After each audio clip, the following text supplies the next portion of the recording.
Hello and welcome to Your Health Reclaimed with DrPND, where we help you reclaim your health with tips, tools, and resources to live your most optimal and vibrant life.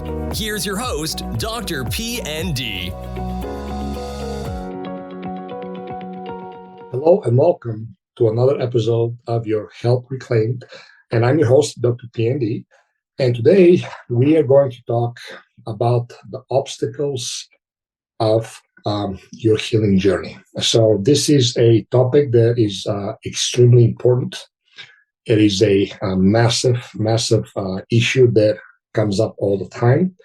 And I really want to be very frank and very candid and be able to address this issue by communicating, with you of how severe this problem is and how important it is. Again, this is the biggest obstacle to your success in healing. And I've seen this for the last 27 years with people. And it's the absolutely biggest and the absolutely hardest. So what is this obstacle we're talking about? Well, that is the addiction to food. Okay? Addiction to processed, ultra-processed food. It's not addiction to alcohol, it's not addiction to drugs, but it's definitely addiction to processed foods. Now, mind you, I don't deal with alcoholics. I don't deal with drug addiction. That is not what I do. Obviously, this is a different set of skills, and this is not for this. But the people that come to me, they want to get better, and when I say better, a lot of them want to heal. A lot of them want to achieve optimal health, or have a complete permanent resolution of the symptoms. Whether that be GI health, whether that be blood pressure, that will be cholesterol issues, diabetes, insulin resistance, you name it.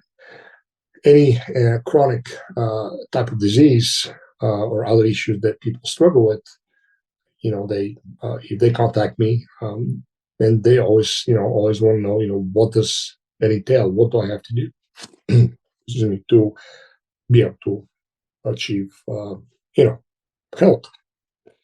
And regardless of what the problem is, the first prerequisite is the any and all elimination of processed food. So now that has become a topic. You guys might have heard about it. A lot of the politicians are even talking about it. You've seen this even on C-SPAN discussion of chemicals in the food and processing of food and so forth. With that came a little bit of a confusion. So let me give you a frame of reference when I say processed food. Okay, technically, butchering a cow or a deer, that's considered processing. Okay, when I'm talking about processed foods, that would be the synonymous with what they call ultra-processed food and or junk foods. But ultimately, processed foods are foods that have been manipulated through high heat and chemical methods, and have been greatly modified and depleted from the original state. Okay, the three major ingredients that any and all processed foods have, or at least 1, 2, or 3 of those, they always contain those, is going to be white bleached wheat flour, is going to be some form of highly refined processed sugar, most often high fructose corn syrup or corn syrup, refined cane sugar, any of those highly refined sugars, and also any of the industrial seed vegetable oils. These are going to be soy bean oil, canola oil, sunflower oil, rapeseed oil, safflower oil, peanut oil, palm oil. That can be non-hydrogenated or hydrogenated. It really doesn't matter. These are your 3 basically biggest poisons, metabolic poisons, that any processed food is going to contain. So when I refer to processed food, these are the foods that are ultimately going to contain them. I can't list all because there's a lot. But basically, first of all, any junk food that people know, like candy bars, potato chips, ho-hos, ding-dongs, donuts, any of those are going to contain those. Okay, there's the worst of the worst. But things like white bread, most bagels, croissants, basically any fast food place that you go to is going to contain those. These are the processed foods that I'm talking about. And these are the foods that are causing the most havoc in our health. And this is what is ultimately driving chronic disease that we see rampant in our society.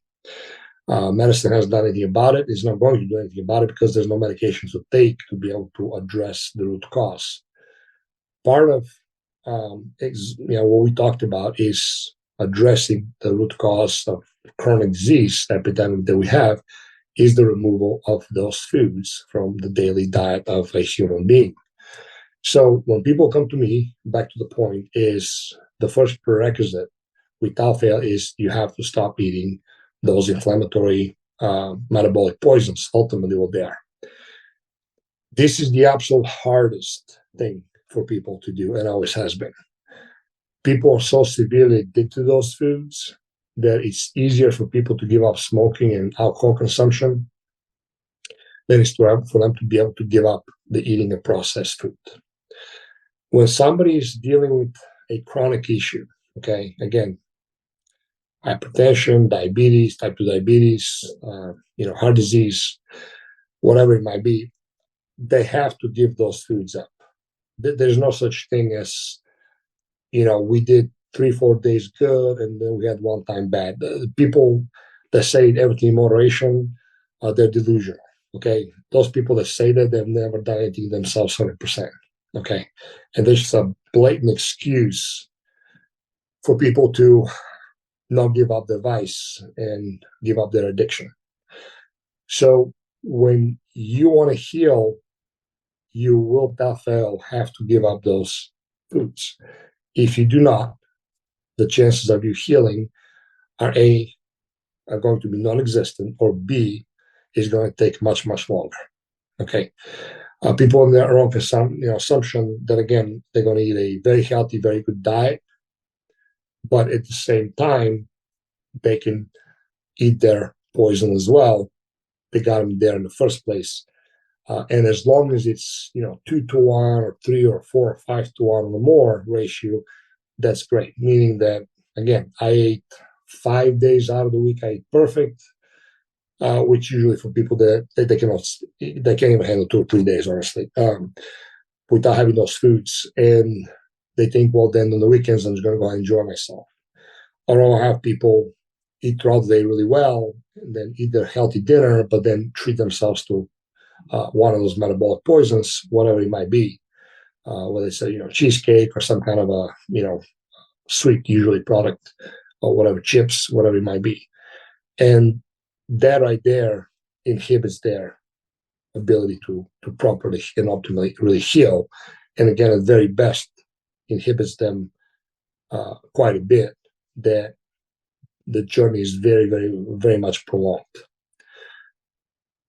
The more the aggressive and the more deep-rooted the chronic diseases, okay, things like cancer, for example, I do not deal with that. There are places like Hope for Cancer in Mexico from Dr. Tony Jimenez. He's amazing. There are others, obviously, cancer centers. When you go to those, there's no discussion of you noting that there are premises there, there are clinics, they're usually properties that are isolated. You stay there, and there is not a speck of processed food. And that's abundantly made clear that there's nothing else to talk about. You can do all the modalities, all the natural, non-toxic, therapies that they offer, which obviously are amazing.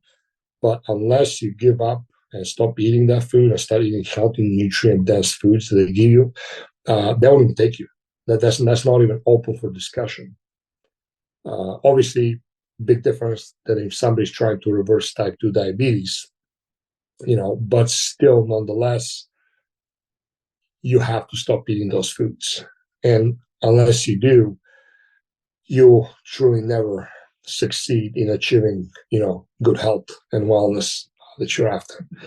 And when I first started, my profession 27 years ago, I started into the fitness industry and the general wellness industry. And the nutrition back then, when I did, was not any kind of clinical, holistic, based nutrition. It was just honestly to reduce body fat, increase muscle mass, and just generally for people to feel good. Well, what we started noticing by default is when we did this, people started getting off of blood pressure and medications and or blood sugar lowering medications quite a bit, very quickly, very efficiently. People just felt better, a lot better, depending how well they did it. But it was still very hard for people to give that up. Even somebody that was motivated, short-term motivated, things like a big wedding or a big reunion or cruise. They, people that haven't seen in a long time, they want to look good. Obviously, it was strictly vanity, but even still, they had a tremendously hard time, even just for those 2 or 3 months, for them to give up those foods.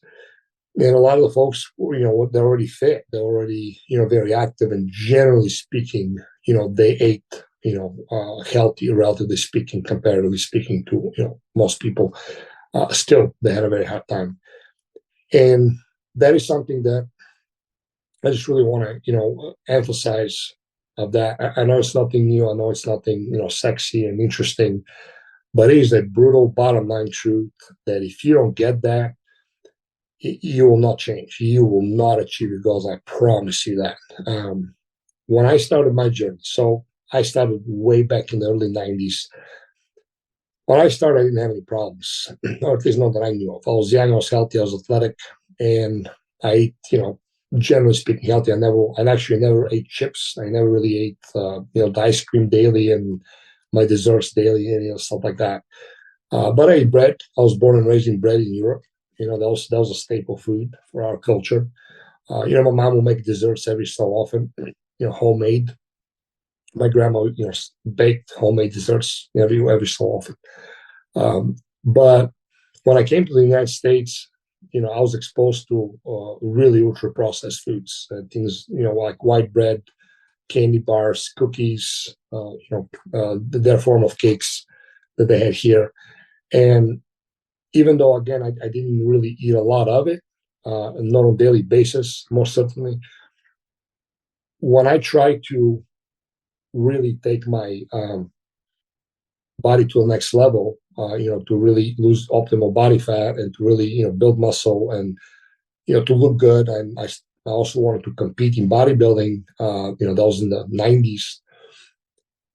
I had the absolute hardest time doing that because I didn't realize how severely addicted I was to those foods.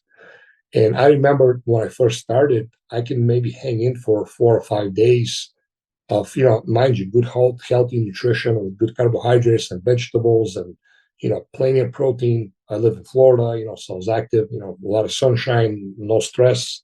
I had zero stress really. And still I was so addicted that I couldn't hang on more than 4 or 5 days at a time until I would break down and I would go to the local bakery at Publix and just literally like buy donuts and a whole cheesecake and sit there and eat just to be able to get that fix. So as time went on, within probably was like a good 6 to 9 months, if not a year, I was finally able to complete a full preparation cycle of I think 6 or 8 weeks of eating very clean, absolutely touching no junk food, no gluten, no wheat, no dairy, absolutely no sugar of any kind, just nothing but water. And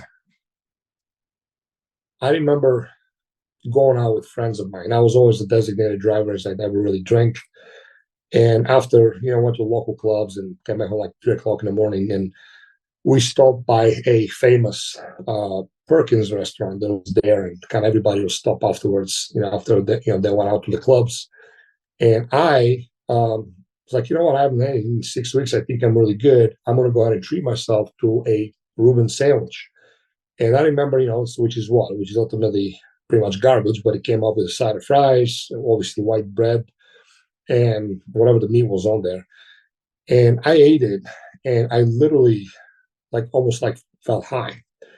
And I was like, wow, this is crazy how it hit me. And I ordered a second and literally scruffed that down, inhaled it. And, my friends were laughing, damn, man, we didn't know you can eat that much. I'm like, I didn't eat it. I just I was really craving those, the bread and the fries. And when we left, on the way out, Perkins used to be known for their huge bakery goods, and their muffins were like the size of a pie. Their pies were like the size of 3 regular pies. It was crazy. So I'm like, well, I'm not going to get a pie. I honestly, I don't think I can afford a pie. It was like $15, and I was like, well, let me get a muffin. I got a blueberry muffin that was like sprinkled, like the crystalline sugar on top, and those muffins were big. I mean, they're like the size of like literally like probably 3 regular muffins or so. And as we were walking to the parking lot, to our car, I literally ate the whole thing. Like I inhaled it. So we got in the car, started driving, pulled out of the parking lot, and I tell you what, that sugar hit me so hard. My friends were laughing because, like, man, did you take something? Did you like smoke something? Like, you don't drink, you don't do any drugs. Like, but did you like bench? I was like, no, man, I just ate this muffin. And I mean, I just got high as a kite. Like, I just felt like insane. I was like screaming. I was like, man, I feel amazing.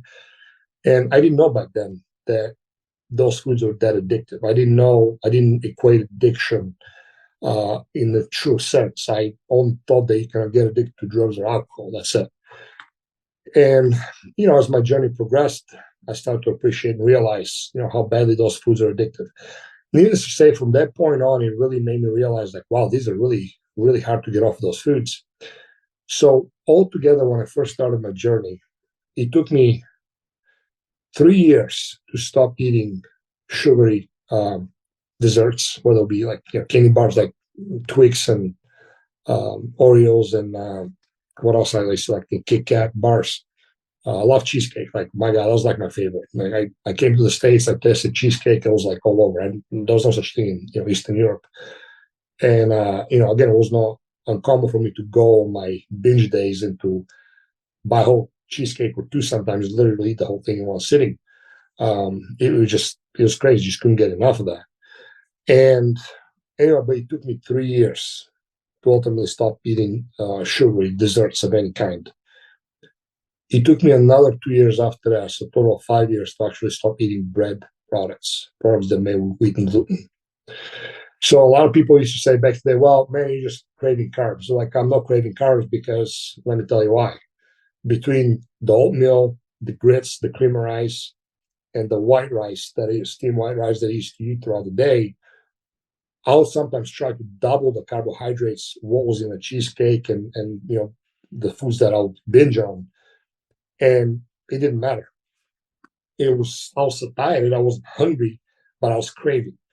So people to this day still have the very big fallacy and this erroneous perception that, oh, I'm craving carbs. You're not craving carbs. You're craving processed, refined starches and sugar. That's what you're craving. That's why I can give you three cups of rice, cooked rice, or even double the 6 cups of rice, which I literally have done with my clients over the years. There's people that are stubborn that they try to argue with you. I was like, I tell you what, I'm gonna let you have as much oatmeal, as much organic potatoes. Well, back then it was not even organic, but yams, potatoes, oatmeal, cream of rice, grits, which obviously are very high starch carbohydrates. Rice as much as you want.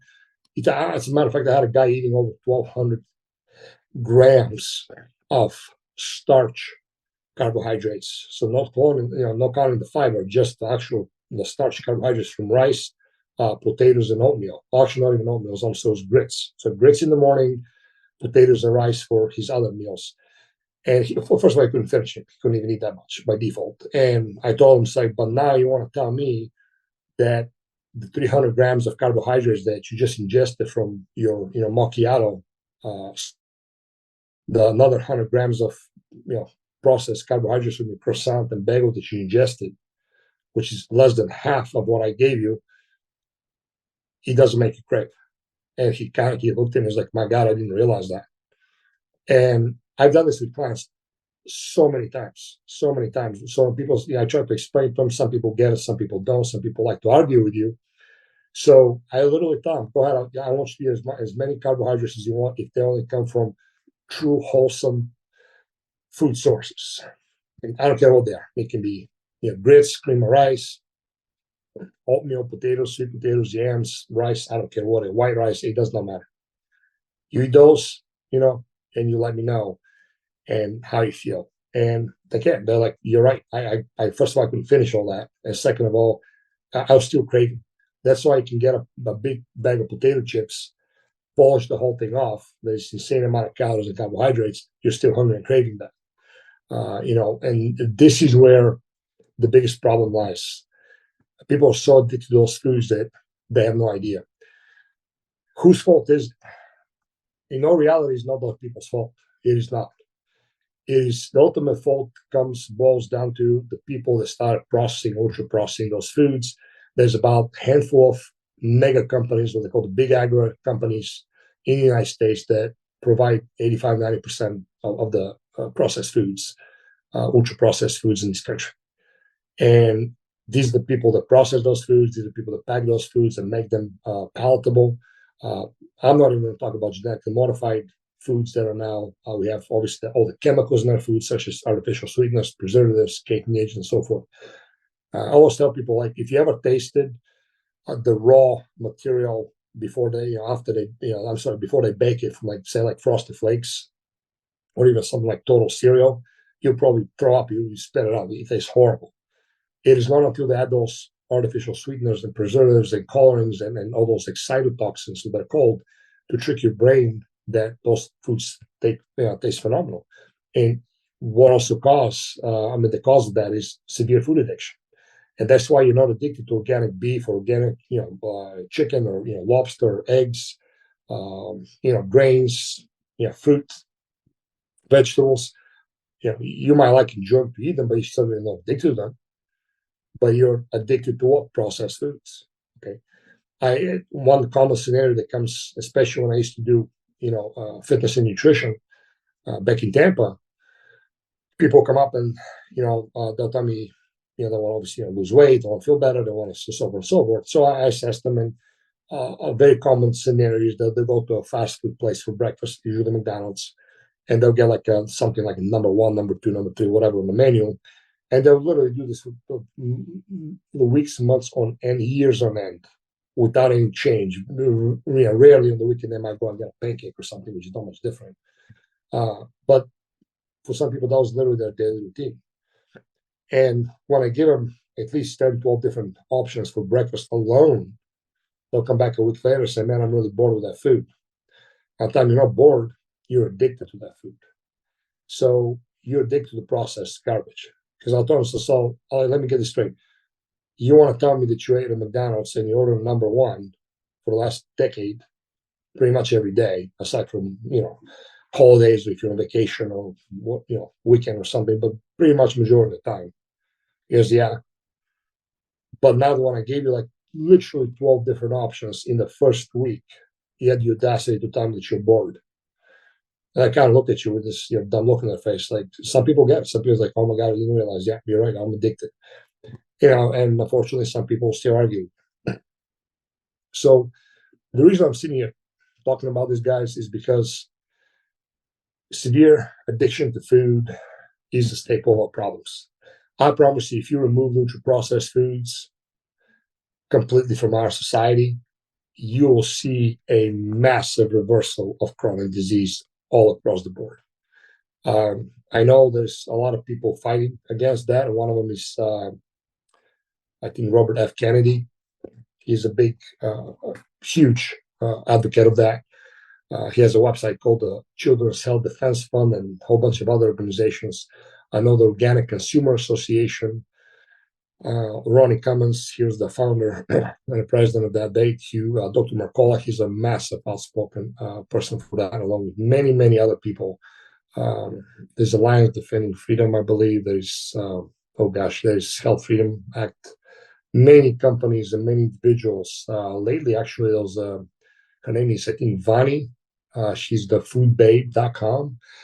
There's Mamavation. You can look at mamavation.com. They have done a phenomenal job in exposing the food supply in the food industry. As a matter of fact, I think Vani from foodbabe.com spoke openly in Washington session a few days ago, last week or something like that. You can look it up. Literally, physically, visually exposing the food industry to a level that I don't think honestly been done on national TV before. So the bottom line is this: if you want to get healthy, you got to stop eating processed food.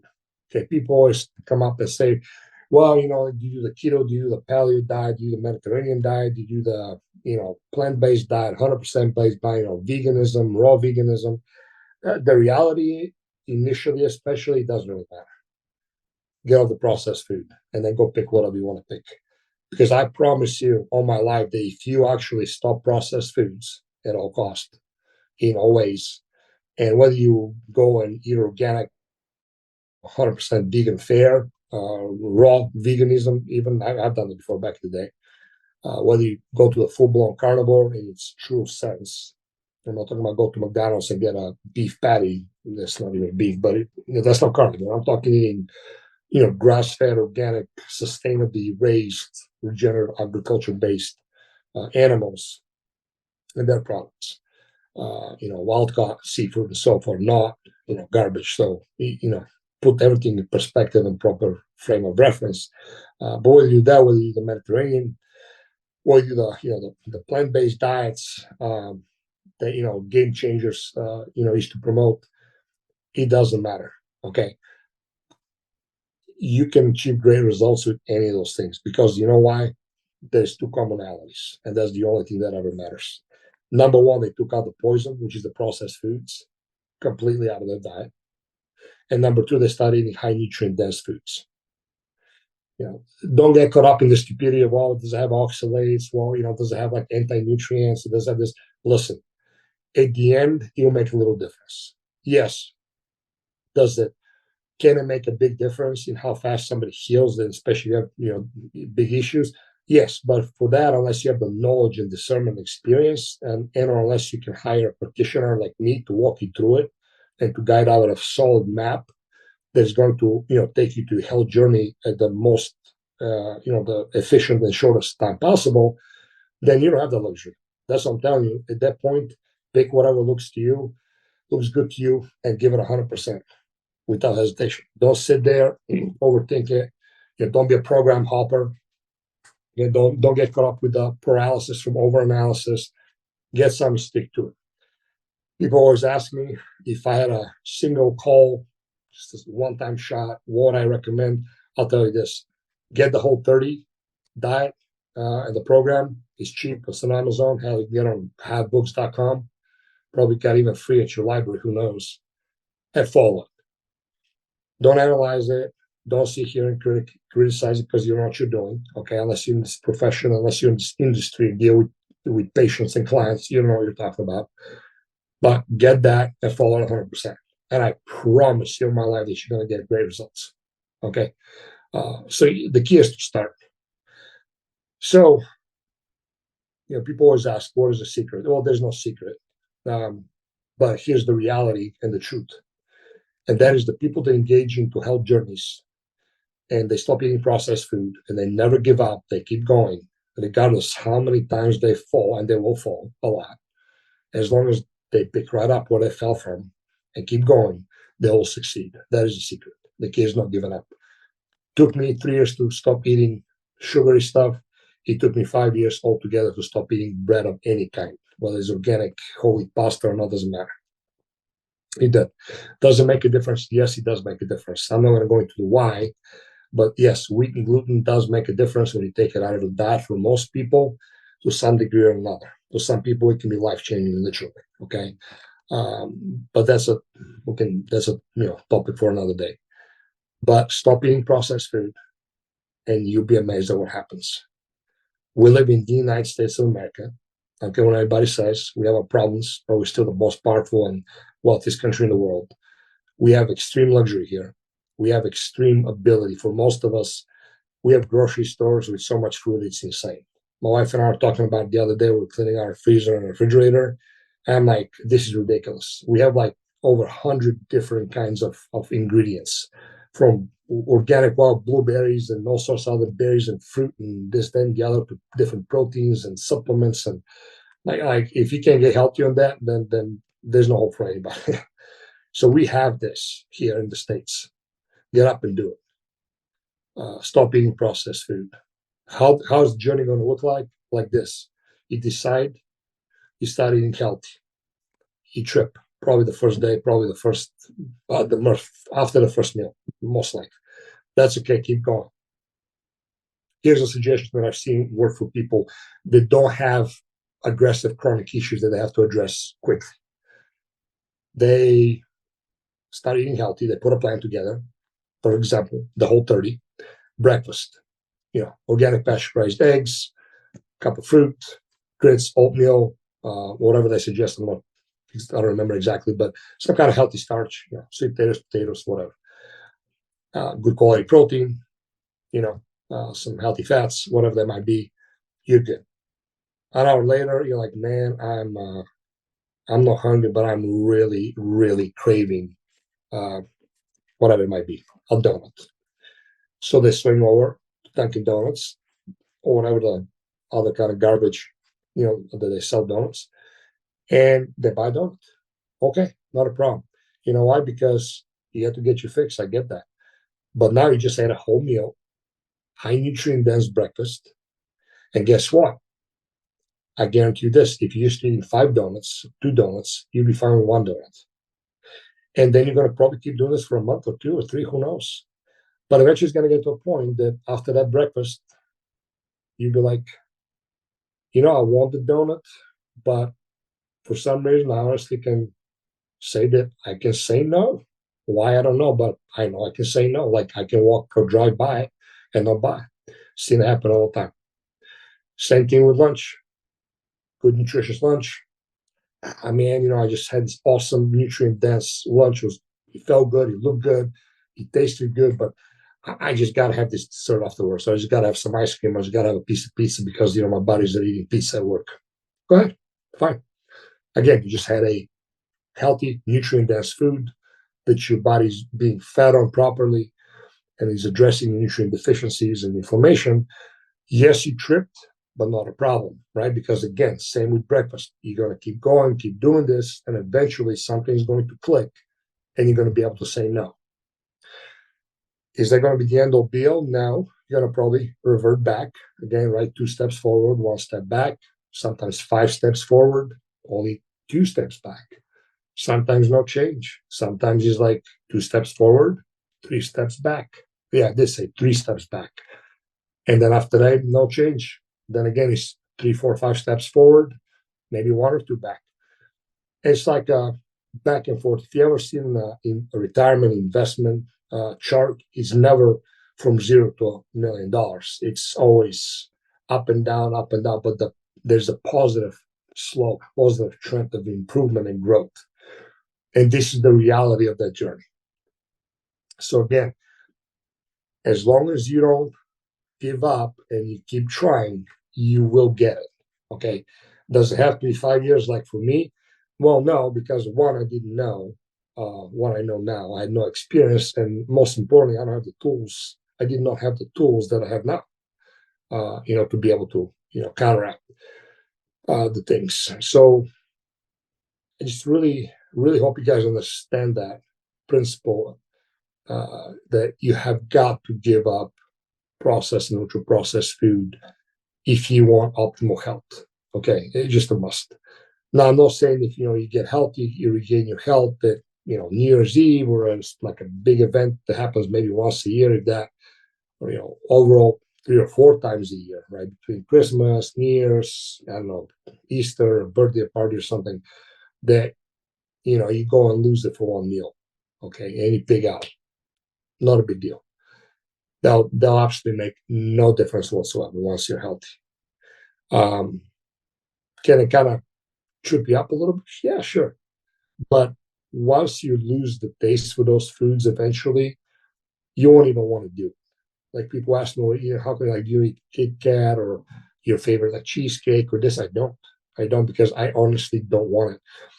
Probably a decade ago, somebody brought Oreo cookies. Like, man, I want to see you eat the cookie. And I said, well, I mean, I'm not going to eat it, not just on principle, but it just tastes horrible to me. It's like, are you sure? I want you to try.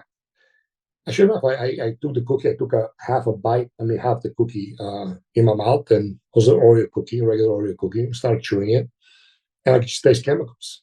It was this gritty taste that I used to love before. I used to eat a whole box by myself. I think it was a 24 count. I mean, I'll kill that thing in like 10 minutes. And I just chewed it. I was like, let me kind of see what that's like. It's extremely sweet and pleasant. I can taste the chemicals.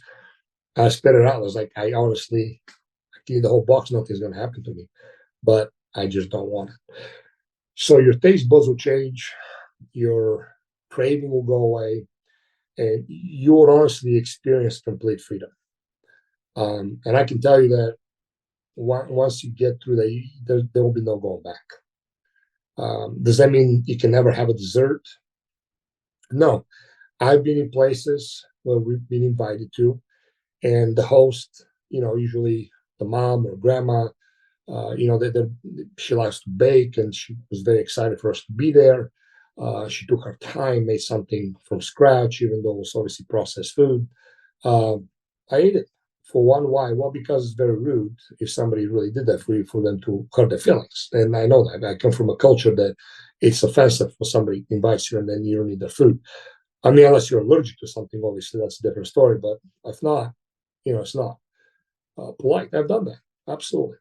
And a lot of times they'll find out later what I do for a living and who I am. They'll call me and apologize. And I was like, no, please don't apologize, because, thank you for taking the time to do this and to cook for me. No, I'm fine. I enjoyed it. Because it was in the presence of a good company and just was honoring and respecting them. Did I enjoy the food itself? Not really, but there's no foul, no harm. Now, on the other hand, my wife likes to make treats every once in a while, not something big, but there are amazing recipes of really, truly healthy foods that you can make desserts and treats that are actually very healthy. It's not something you're going to live on every single day, but you can have them, for a dessert, for example, or, for a treat afterwards, that they just taste good. There's a website called detoxinista.com. This woman has done a phenomenal job of insane amount of recipes that are really, really good or really healthy, or at least are very neutral, that, give people this, enjoyment of having like a sweet treat or something. People always ask me, would you eat sweet? Well, I do. I like my coffee sweet. I use organic liquid stevia or, monk fruit. I like my coffee actually really sweet. No, with sugar, I can't. I've tried even coconut sugar, which is, by the way, sugar still, but going to somebody else's place and they try to give you something relatively healthy. I don't enjoy real sugar. I cannot tell you why, but I don't. The stevia, the monk fruit. But I do like, for example, figs and dates, like organic figs and dates that are, dried especially. They're just really sweet. They're pure glucose pretty much. And that's a good treat. Do I have to have it all the time? I really don't. If it's usually something seasonal that I might eat, but I don't think about it. I don't really want it. I don't crave it. Somebody offers it to me, or it's like in the store that they had it, once, twice a year. I might like, but other than that, I don't. And why is that? Because I just don't want to. It's hard to explain. I just don't want to. And you can get to that point. You can get to that point that you don't crave just sweets in general. You don't crave those processed foods completely. So it's not something that is a stoic response, and it's like I'm a principled person and I'm just really mentally strong, and I really don't want it. I really want it, but I'm not going to have it. No, you're just free. You're free from that want. You're free from that craving and that jonesing for those types of foods. So I think I'm going to stop talking, because, we had enough 40 minutes of that. But I just really, really wanted to drill for you guys the importance of getting rid of processed foods from your diet. The reason being is because they are unhealthy and they do cause chronic disease. Yes, you might see a person who, generally speaking, ate those types of foods, give or take, and they might be okay in their 70s, even 80s, or alive, I should say. I've never, ever seen anybody, and I I research all the time. Not me, not my colleagues. I've never seen an 80, 90-year-old human being that ate processed food smoked and drank, and was in perfect health. I've never seen it, but I have definitely seen otherwise. I've seen people that used to have chronic disease on record completely turn their life around of elimination of all processed food, eating healthy, nutrient-dense foods, and were thriving. Yeah.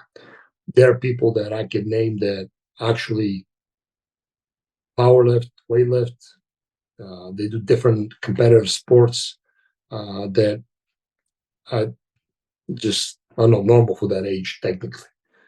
But they enjoy their life because they're able to, because of health. I know this is very offensive to a lot of you. I know that. I have people that have, stopping, actually upset at me and literally stopped talking to me because I infringed on their, belief that it's okay in moderation to eat processed foods and, not have problems. So consider that, take that to heart. I've been doing this again for over 27 years. I've worked with literally over 5,300 people between our large groups and online, and some one-on-one, clients and patients now. Then I've seen the same pattern over and over again. People that succeed, they're able to eliminate processed foods from the diet, or at least a great extent of it, and start eating healthy. So if you want to get healthy, if you really want to thrive, eliminate processed food. Learn what that is and start the journey, because it'll be well worth it towards the end. So that's it for today, guys. If you have any questions, you can reach us. Go to DrPND.com. That's DrPND.com. Reach out to us. Call us, text us, email us. We'd love to talk to you. If there's anything we can help you with, we will definitely gladly do so. And God bless you all. I really hope you have a happy and healthy rest of your year, and be safe and sound until next time. Thank you for your valuable time and for listening to the Your Health Reclaimed podcast with Dr. PND. Be sure to hit the subscribe button and share this episode with a person you know it can help. If we can help you in any way, or you would like to connect with Dr. PND, please visit drpnd.com. That's drpnd.com.